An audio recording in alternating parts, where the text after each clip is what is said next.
क्या हुआ जब ईडी के अधिकारियों से ममता की पुलिस ने पूछताछ करनी शुरू की? क्या हो गया जब ईडी के अधिकारी ममता बनर्जी पर आरोप लगाते हुए सीधे पहुंच गए हाईकोर्ट? आज कोलकाता में जबरदस्त हाई वोल्टेज ड्रामा हुआ है।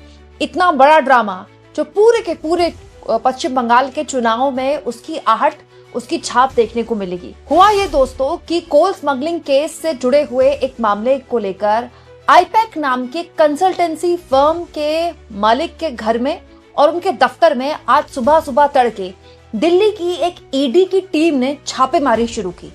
लेकिन उसके बाद जो हुआ वो ज्यादा दिलचस्प था, क्योंकि उसके बाद ईडी के अधिकारी जो छापेमारी करने पहुंचे थे उनसे पूछताछ करने पहुंच गई ममता बनर्जी की पुलिस, और तो और खुद ममता बनर्जी भी वहां पहुंच गई।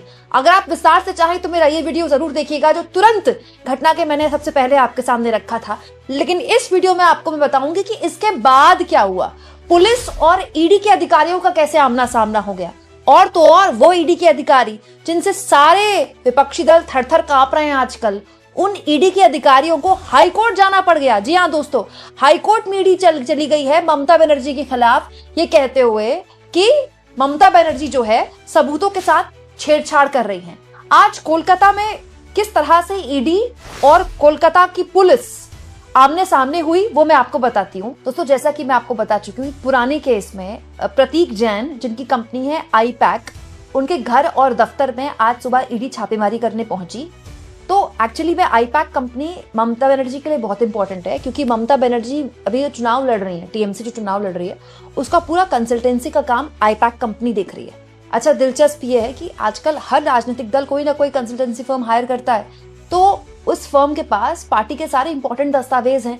किसका टिकट कट सकता है, किसको टिकट मिल सकता है, क्या रणनीति है, किस तरह से चुनाव में गोलबंदी की जाएगी।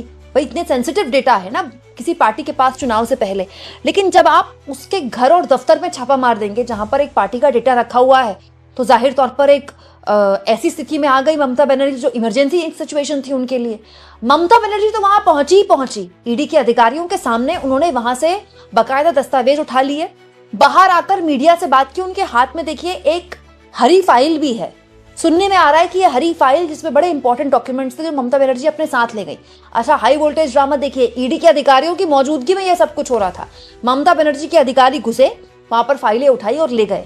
लेकिन दिलचस्प ये है दोस्तों कि इस बीच ममता बनर्जी की पुलिस और ईडी के अधिकारी भी आमने सामने हो गए। हिंदुस्तान की इस खबर के मुताबिक एक वक्त ऐसा भी आया दोस्तों जब प्रवर्तन निदेशालय यानी कि ईडी के अधिकारी और कोलकाता की पुलिस के बीच आमना सामना हो गया। सर्च के दौरान साउथ कोलकाता के डिप्टी कमिश्नर मौके पर पहुंचे और ईडी के अधिकारियों से उनकी पहचान पूछनी शुरू कर दी। और कोलकाता के कमिश्नर भी कई पुलिस अधिकारियों के साथ यहां पर मौके पर पहुंचे। उनसे बातचीत में ईडी के अधिकारियों ने अपनी पहचान बताई। इसके अलावा यह भी बताया कि वो किस आधार पर किस अधिकारी के नेतृत्व में रेड मारने के लिए पहुंचे हैं, और उसके बाद सभी अधिकारियों को बाकायदा अपने आईडी कार्ड दिखाए। मतलब ईडी के अधिकारियों ने पुलिस को अपने आईडी कार्ड दिखाए।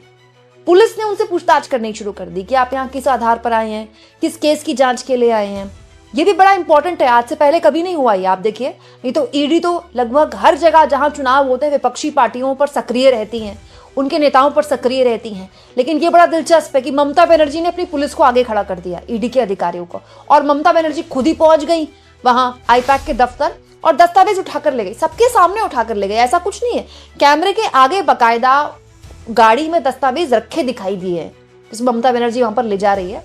और ममता बनर्जी भड़की भी कि कल को मैं बीजेपी के दफ्तर में घुस जाऊं तो, जब इन्हें पता है कि आईपैक को ही सारा काम दिया गया है पश्चिम बंगाल में ममता बनर्जी की पार्टी का, तो उनके दफ्तर में क्यों छापेमारी की जा रही है, पता नहीं कौन सा केस। ममता बनर्जी का आरोप है कि एक बेमतलब का अनर्गल आरोप लगाया जा रहा है कंपनी के मालिक पर, क्योंकि वो टीएमसी का काम देख रहा है। अच्छा, दिलचस्प ये भी है दोस्तों कि इससे पहले प्रशांत किशोर देश के अलग अलग राजनीतिक दलों को, जिनमें बीजेपी भी शामिल है, उनको अपनी कंसल्टेंसी सर्विसेज दे चुके हैं। सब लगभग, मतलब ममता बनर्जी को भी दे चुके हैं, नीतीश कुमार को भी दे चुके हैं। बीजेपी से तो खैर शुरुआत ही की थी उन्होंने, ठीक है, और कांग्रेस पार्टी से उनकी बातचीत एक दौर में चल रही थी। कभी आज तक आपने देखा प्रशांत किशोर पर कोई छापेमारी पड़ गई? कोई छापा पड़ा है प्रशांत किशोर पर? प्रशांत किशोर पर कोई छापा नहीं पड़ा। लेकिन दोस्तों प्रतीक जैन पर पड़ गया।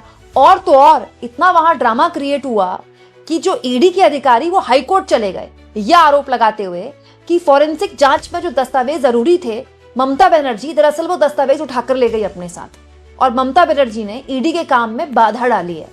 मामला इतना संगीन हो चुका है कि हो सकता है कि कल हाईकोर्ट में इस मामले में सुनवाई हो जाए, इसी संभावना है। मतलब हालत ये हो गई कि अखिलेश यादव ने मीडिया में लिख दिया कि बीजेपी की हार तय है, बीजेपी को ये समझ में आ गया कि उसकी हार तय है, इसीलिए टीएमसी की उस फर्म को निशाना बनाया जा रहा है जिसको पूरे कामकाज की, पूरे चुनाव की जिम्मेदारी ममता बनर्जी ने दी है। वहीं सुप्रीम कोर्ट के वरिष्ठ वकील और कांग्रेस के राज्यसभा सांसद अभिषेक मनु सिंघवी ने कहा, ईडी अब राजनीतिक सलाहकारों के ठिकानों पर भी छापे मार रही है क्योंकि ये तथ्यों, सच्चाई या विश्वसनीयता पर छापे मारने में विफल रही है। कोलकाता में आईपैक का छापा भाजपा के दबाव बनाने की रणनीति का एक और अध्याय है। जब लोकतंत्र असुविधाजनक होता है तो एजेंसियों को हथियार के रूप में इस्तेमाल किया जाता है।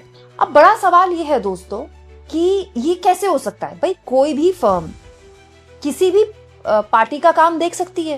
क्या बीजेपी के पास ही सारा पैसा है? क्या बीजेपी ही है जो अलग अलग मैनेजमेंट कंपनीज को हायर कर सकती है? दोस्तों अब टीएमसी के नेता ये भी आरोप लगा रहे हैं कि प्रतीक जैन की कंपनी से जब तक टीएमसी ने, मतलब उनका कॉन्ट्रैक्ट नहीं हुआ था, टीएमसी ने अपना कामकाज प्रतीक जैन की कंपनी आईपैक को नहीं दिया था, तब तक कोई छापेमारी नहीं हो रही थी। छापेमारी हुई तब जब टीएमसी ने उनकी सर्विसेज लेनी शुरू कर दी।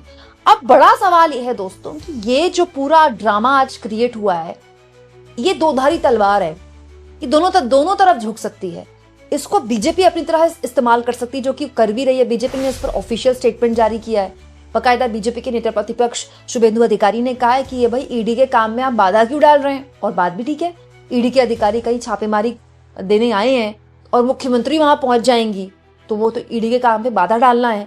लेकिन बड़ा सवाल ये भी है दोस्तों कि जब ईडी को पता है कि किसी कंपनी को किसी एक पार्टी ने अपना काम दिया हुआ है कंसल्टेंसी का, तो ठीक चुनाव से पहले क्या इस तरह की कार्रवाइयों पर शक नहीं होगा? तब जबकि पहले ही केंद्रीय एजेंसियों के जो कामकाज है हाल के सालों में बहुत ज्यादा शक के दायरे में। अब मुझे आपको बताने की जरूरत नहीं है कि विपक्ष के कौन कौन नेता या तो ईडी सीबीआई की वजह से जेल में चले गए, या फिर उनकी पार्टियां टूट गईं, या फिर बीजेपी की वॉशिंग मशीन में धुलकर आ गए।